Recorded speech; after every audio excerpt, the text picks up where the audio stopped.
I think one major reason we haven't seen real sustainable public blockchain adoption over the last 10 years, because blockchains aren't new. That's the one thing is when you go into a big bank, every single one has deployed some sort of Ethereum fork. Everyone has like experimented. They're not stupid. They when they smell money and opportunity, they're going to try and use it.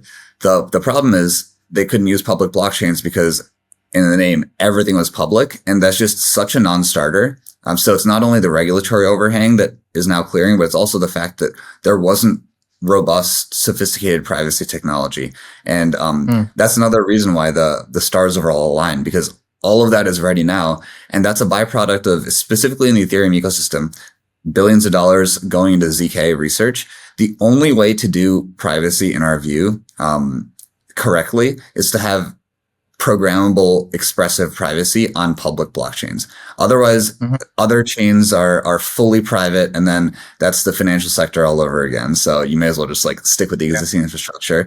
Others do shortcuts for privacy and actually end up being very, very centralized and have databases with off-chain data. And then again, you've recreated the financial sector. ZK allows for parts of transactions, parts of assets, partial privacy, partial public, really programmable privacy. That is fascinating. That's ZK proving is not fast enough. It's becoming all consumer grade. All of this is happening at the same time. So this is why I just think that it's one of those adoption moments where everything is hitting at the same time. And so when we can go into institutions and say, you need privacy, we can give you privacy on public blockchains. And that's not only resonating very, very well, but that's the only way we see actual, real high value adoption. And so we're building a lot of those tools. So you asked, I mean, we educate, we market, we will always do that for Ethereum. I feel very deeply about Ethereum, if you couldn't tell. And I also feel very deeply about ETH, the asset. But we also have to create the tools. And one tool that has just not been created yet is programmable privacy using cutting edge ZK.